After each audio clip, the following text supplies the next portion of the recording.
Shalom, selamat jumpa saudara-saudara. Selamat merayakan hari Natal. Kembali kita akan bersama-sama mendengarkan firman Tuhan yang terambil dari Kisah Para Rasul pasal 6 ayat 8 sampai dengan ayat yang ke-15. Mari kita berdoa.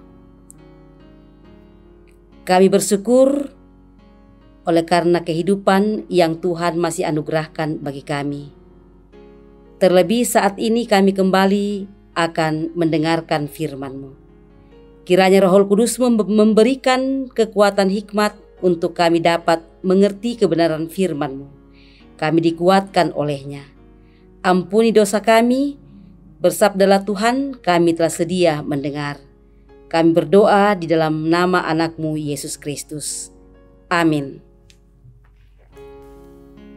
Kisah Para Rasul pasal 6 ayat yang ke-8 sampai dengan ayat yang ke-15. Firman Tuhan berbunyi demikian. Tuduhan terhadap Stefanus. Dan Stefanus yang penuh dengan karunia dan kuasa mengadakan mujizat-mujizat dan tanda-tanda di antara orang banyak. Tetapi tampillah beberapa orang dari jemaat Yahudi yang disebut jemaat orang Libertini. Anggota-anggota jemaat itu adalah orang-orang dari Kirene dan dari Alexandria, bersama dengan beberapa orang Yahudi dari Kilikia dan dari Asia. Orang-orang itu bersoal jawab dengan Stefanus, tetapi mereka tidak sanggup melawan hikmatnya dan roh yang menolong dia berbicara. Lalu mereka mengasut beberapa orang untuk mengatakan, "Kami telah mendengar dia mengucapkan kata-kata hujat terhadap Musa dan Allah." Dengan jalan demikian, mereka mengadakan suatu gerakan di antara orang banyak serta tua-tua dan ahli-ahli Taurat. Mereka menyergap Stefanus, menyeretnya dan membawanya ke hadapan mahkamah agama. Lalu mereka memajukan saksi-saksi palsu yang berkata, "Orang ini terus-menerus mengucapkan perkataan yang menghina tempat kudus ini dan hukum Taurat, sebab kami telah mendengar dia mengatakan bahwa Yesus orang Nazaret itu akan merubuhkan tempat ini dan mengubah adat istiadat yang diwaruskan oleh Musa kepada kita." Semua orang yang duduk di dalam sidang mahkamah agama itu menatap Stefanus, lalu mereka melihat muka Stefanus sama seperti muka seorang malaikat. Saudara-saudara, tema renungan kita pada hari ini, terfitnah karena Yesus. Ditele belanna Yesus. Saudara-saudara yang kekasih dalam Yesus Kristus, setelah Yesus lahir, juga tidak terlepas dari masalah. Karena setelah mendapat kunjungan orang-orang Majus dari timur, Yusuf membawa istrinya Maria dan bayi Yesus melarikan diri ke Mesir karena terjadi pembunuhan anak laki-laki di Betlehem. Kalau kita membaca dari Injil Matius pasal 2 ayat 16 sampai dengan ayat yang ke-18, di situ dikisahkan bahwa karena Yesuslah terjadi pembunuhan anak-anak laki-laki atas perintah Herodes yang merasa tertipu oleh orang-orang Majus. Bacaan kita hari ini menegaskan bahwa karena kesaksian tentang kuasa Yesus, akhirnya Stefanus dituduh mengucapkan kata-kata hujatan terhadap Allah. Ayat yang ke-11 perikop pembacaan kita. Bahkan di dalam ayat yang ke-12 dan ayat yang ke-13 Stefanus akhirnya disergap dan diseret ke pengadilan dengan berbagai tuduhan palsu dari mereka yang diajukan sebagai saksi-saksi palsu.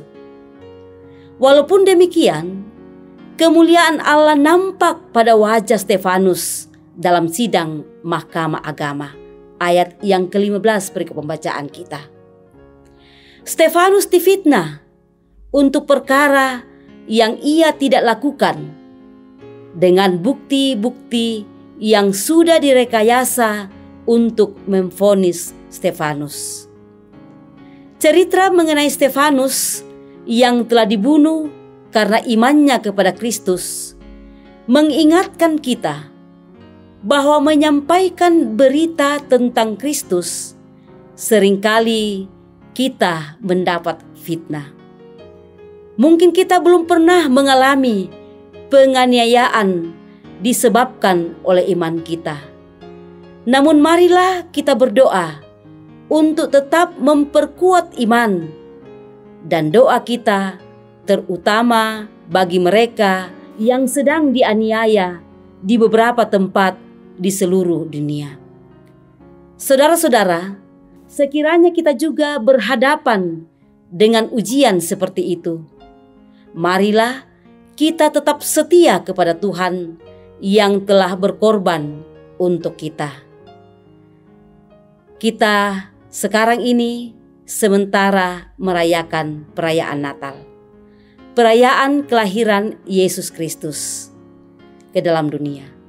Kiranya perayaan kelahiran Yesus Kristus ke dalam dunia semakin membuat kita beriman bahwa kelahirannya justru membawa damai, bukan permusuhan dan dendam. Selamat merayakan Natal, Tuhan memberkati. Amin. Mari kita berdoa. Kami bersyukur kepadamu, ya Allah Bapa di sorga, oleh karena kami boleh dikuatkan melalui firman-Mu yang kami telah dengarkan serta kami telah renungkan. Kami mengaku Tuhan bahwa dalam menjalani kehidupan kami, khususnya dalam memberitakan kabar sukacita tentang Yesus Kristus, seringkali kami menghadapi berbagai macam masalah, termasuk Tuhan seringkali kami mengalami fitnaan.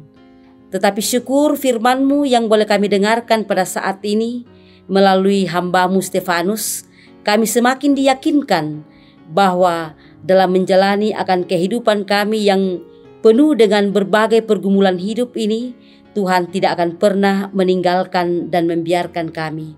Bahkan Roh Kudus-Mu yang akan senantiasa membimbing kami, menuntun kami, bahkan menguatkan iman dan pengharapan kami. Sehingga kami tidak akan goyah, kami tidak akan lemah ketika kami diperhadapkan dengan berbagai situasi kehidupan yang tidak menguntungkan. Tuntun kehidupan kami ya Allah Roh Kudus, terangi kami senantiasa sehingga kami mampu untuk menjadi saksi-saksi-Mu dimanapun kami berada. Di dalam nama Yesus Kristus kami berdoa. Amin.